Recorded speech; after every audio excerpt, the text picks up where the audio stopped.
Good evening, नमस्कार, आदाब, सत श्री अकाल। आप सबका स्वागत है बियॉन्ड द हेडलाइंस में, जहां हम बात करते हैं सुर्खियों से हटकर और खबर की तह तक जाकर। तो आज शाम तक की खास हेडलाइंस क्या हैं, सबसे पहले उस पर नजर डालते हैं। जम्मू कश्मीर में वापिस आएगी पूर्ण दरबार मूव की प्रथा। जम्मू कश्मीर के मुख्यमंत्री उमर अब्दुल्ला का दावा, 1 साल पूरा होने पर फिर स्टेटहुड का राग अलाप।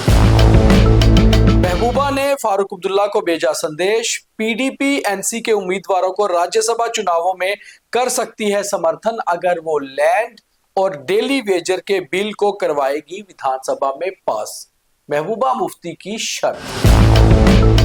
कांग्रेस एनसी का नगरोटा को लेकर इंतजार जारी, दोनों पार्टियों में नहीं बन रही सहमति, अलग अलग लड़ेंगे या फिर एक ही कैंडिडेट होगा दोनों पार्टियों।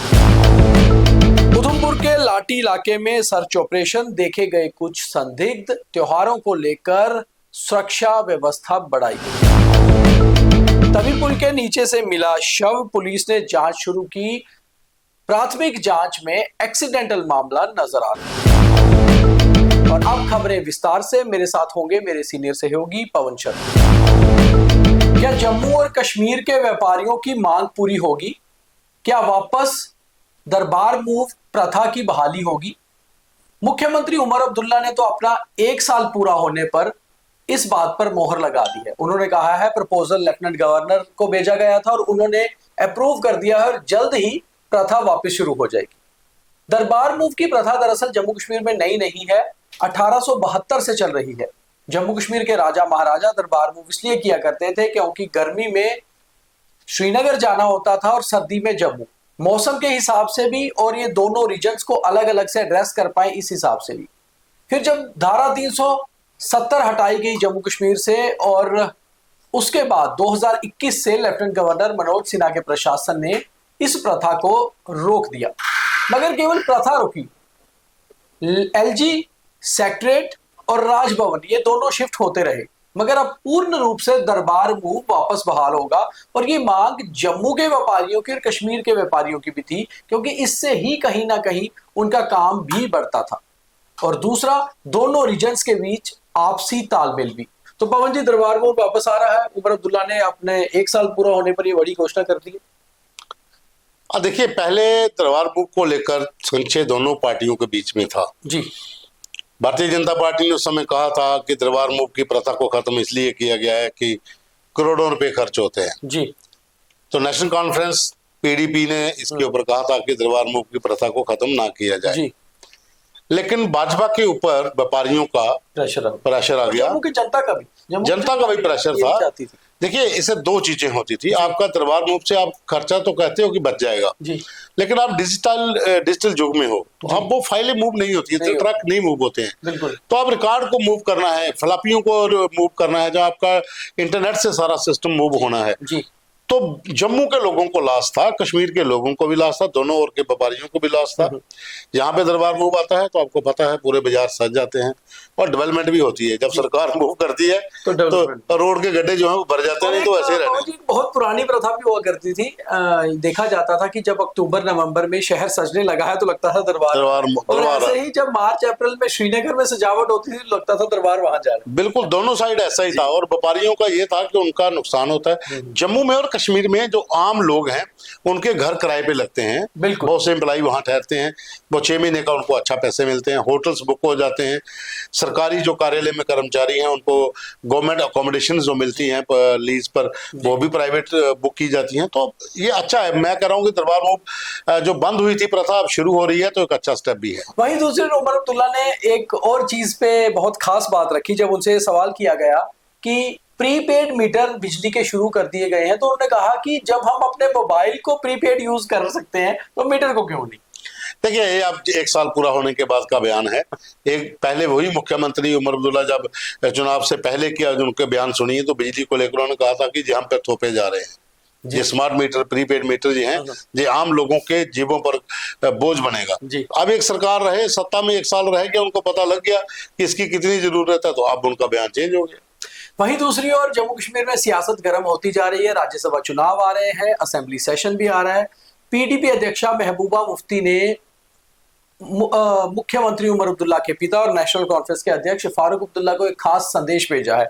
उन्होंने कहा है कि पीडीपी नेशनल कॉन्फ्रेंस को राज्यसभा चुनावों में वोट करने के लिए तैयार है अगर 2 बिल उनके असेंबली में पास करवा दे नेशनल कॉन्फ्रेंस, एक तो लैंड बिल और दूसरा डेली वेजर का बिल। तो उन्होंने तो साफ ओपनली रख दिया कि ये बिल पास कराइए, हम आपको समर्थन करेंगे। एनसी ने हालांकि अभी तक इस पर रिएक्ट नहीं किया, क्या लगता है? देखिए, गुलाम नबी आजाद ने जब यहाँ पर राज्यसभा का चुनाव जीता था जी, तो कश्मीर से एक विधायक जो इस समय तिहाड़ जेल में है जी, इंजीनियर रशीद, उन्होंने एक मांग रखी थी, अगर इस मुद्दे के ऊपर गुलाम नबी आजाद हमें लिखित में दें, मैं उनको वोट डालूंगा। और उन्होंने वोट डालने के बाद बोला था, ये देखिए मुझे एजाज साहब ने लिख के दिया है। वो काम हुआ नहीं हुआ वो बात की बात है। यहीं पर महबूबा ने एक ऐसी गेम खेली है कि डेली वेजर के पक्ष में तो एनसी भी है, मुद्दा भी ऐसा है कि उसके ऊपर ना भी नहीं कर सकते, लेकिन उन्होंने फंसाया कहां पे है? लैंड बिल पे। अब लैंड बिल पे नेशनल कॉन्फ्रेंस का कोई ना कोई ऐसा बेतुका तरीके से वो इस चीज का हल निकालने की कोशिश करेंगे आज शाम तक कि आप सोचना कि देखिए, लैंड बिल का विरोध जम्मू कश्मीर में बहुत होगा, खास करके जम्मू डिवीजन में बहुत होगा, लेकिन कश्मीर केंद्रित पार्टीज लैंड बिल को लेकर अंदर खाते में नेशनल कॉन्फ्रेंस भी जो है वो एग्री है, लेकिन ओपनली नहीं है। अगर इस बिल के ऊपर वोट लेने के लेकर अगर वो ओके कर देते हैं तो यहाँ पर विरोध बहुत होगा, लेकिन एनसी अपने फायदे के लिए हो सकता है ओके भी करते हैं। तो अब देखना ये होगा कि क्या पीडीपी नेशनल कॉन्फ्रेंस की तरफ जाती है, और अगर जाती है तो ऑपोजिशन कहीं ना कहीं पक्ष को सपोर्ट करती हुई नजर आएगी। आगे बढ़ते हैं। नेशनल कॉन्फ्रेंस और एनसी क्या नगरोटा में अपना ज्वाइंट कैंडिडेट उतारेगी, क्या अलग अलग कैंडिडेट उतारेगी? इसके ऊपर संदेह बना हुआ है। जब हम ये प्रोग्राम रिकॉर्ड कर रहे हैं तो कांग्रेस की प्रेस कॉन्फ्रेंस चल रही है, क्या उसमें कोई फैसला आता है ये तो बाद में पता चलेगा, मगर बड़ी बात यह है कि दोनों ही पार्टियां इस संदेह में हैं कि क्या मिलकर चुनाव लड़ा जाए या अलग अलग। देखिए, दोनों की इस समय अलग अलग राय है जी। अब दोनों के भीतर बहुत सा कन्फ्लिक्ट भी हो गया है कि सीट जो राज्यसभा की कांग्रेस को चाहिए थी वो मिली नहीं जी। अब कहानी 2 विधानसभा में है। नेशनल कॉन्फ्रेंस का विरोध बड़गाम में उन्हीं के पार्टी के लोग कर रहे हैं, कांग्रेस की सपोर्ट उनको वहां पे चाहिए क्योंकि उमर अब्दुल्ला के बेटे का कैरियर शुरू होना है जी, ये कंफर्म है। वहां पर कांग्रेस की सपोर्ट चाहिए, बिना कांग्रेस की सपोर्ट से वहां से आप नहीं जीत सकते हैं। नगरोटा के ऊपर कांग्रेस और एनसी आपस में अगर सहमति बना भी लेते हैं तो मुझे लगता है कि फिर अगर आपने सहमति बनानी ही है तो दोनों पार्टियां फिर हर्षदेव सिंह को सपोर्ट कर दीजिए। जैसे पहली सहमति होगी, ये भी तीसरी सहमति होगी। 2 अलग अलग है, फिर तीसरी अगर उसमें बात आती है, मगर पेज फंसा हुआ है पूरे तरीके। वहीं उधमपुर के लाठी इलाके में कुछ संदिग्ध देखे गए और सिक्योरिटी फोर्सेज ने सर्च ऑपरेशन शुरू कर दिया है। पहले भी जानकारी आ रही है कि त्योहारों के सीजन में कहीं आतंकी कोई घटना कर सकते हैं। देखिए, उधमपुर का जो लाठी दूना का इलाका है, चाहे बसंतगढ़ का इलाका हो, डोडा किस्वाड़ भद्रवाह के बहुत से ऐसे एरिया हैं जहां पर मिलिटेंट की मूवमेंट को पिछले 1-2 महीने में बहुत बार संदिग्ध एक्टिविटीज को देखा गया है। मिलिटेंट तो हैं, इसमें आप नकार नहीं कर सकते कि वहां पर मिलिटेंट नहीं है, लेकिन उनको शेल्टर मिल रहा है जंगलों में। OGW वर्कर जो उनके लिए काम कर रहे हैं उन पे नकेल अभी तक नहीं कसी जा रही है। यही कारण है कि हर बार इनकाउंटर से आतंकी भाग जाते हैं। 6 जगह पर इनकाउंटर अभी तक हो चुका है, बसंतगढ़, लाठी या उनके तमाम इलाकों में जो उधमपुर और डोडा किस्वाड़ के बीच का है। 6 जगह से मिलिटेंट भागे हैं और अपना नुकसान फोर्सेस का जहां पर 3 जवानों का हो चुका है। तो अभी भी इस इलाके में मिलिटेंट है, इसमें कोई शक नहीं। जम्मू की तवी नदी के पुल के नीचे एक शव मिलने से आज काफी ज्यादा दहशत फैल गई थी, मगर पुलिस के अनुसार वो शव जो है अभी तक आइडेंटिफाई नहीं किया जा सका है किसका है, मगर वो शख्स जम्मू का नहीं कहीं बाहरी नजर आ रहा है और ऐसा लग रहा है कि ये एक एक्सीडेंट का मामला है। खैर, पुलिस ने पोस्टमार्टम के लिए शव को GMC भेज दिया है और जांच चल रही है। देखिए, जहां पर ये शव मिला है ना, वहां पर मुझे नहीं लगता कि पुल से आप जंप कर सकते हैं, क्योंकि पुल से जंप आप करोगे तो पुल से 3 फीट जहां नीचे गिरते हैं, जहां तो आगे की तरफ गिरोगे जहां पीछे की तरफ गिर, लेकिन ये पुल से लगभग 100 फीट से ज्यादा दूरी पर जाकर ये बॉडी मिली है।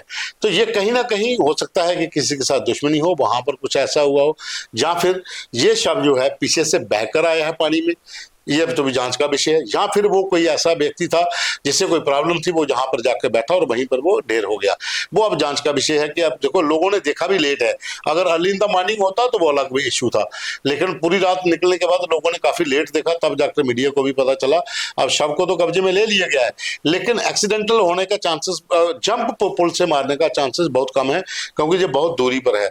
लेकिन अभी जांच हो रही है, देखते हैं क्या होता है। और बकिया भी जो तभी पुल है, कभी सेल्फी पॉइंट होता था, तो आजकल वहां पर कोई ना कोई व्यक्ति जंप भी करता है, वो सुसाइड पॉइंट बनता जा रहा है। हालांकि इसके लिए तारे लगाने का काम शुरू हुआ था, वो भी रुका हुआ है, और इसके ऊपर सरकार को ध्यान भी देना चाहिए। एक्चुअली पवन जी, जीएमसी चुनाव ही नहीं हो रहे और लास्ट टाइम जीएमसी ने कहा कि तार लगाएंगे, तो यही बात है, बहुत सारी चीजें सिचुएशन के हिसाब से ही डिले होती जाती हैं। तो ये था हमारा आज का बीटीएच। अब देखिए थॉट ऑफ द डे। जीवन में जब ईमानदारी, सच्चाई और प्रेम साथ में चलते हैं तो आप हमेशा जीत जाते हैं। इसलिए कोशिश करिए कि अपने ये सद्गुण अपने साथ रखिए और एक अच्छा जीवन व्यतीत करिए। यही था आज का बीटीएच। बहुत धन्यवाद। जय हिंद।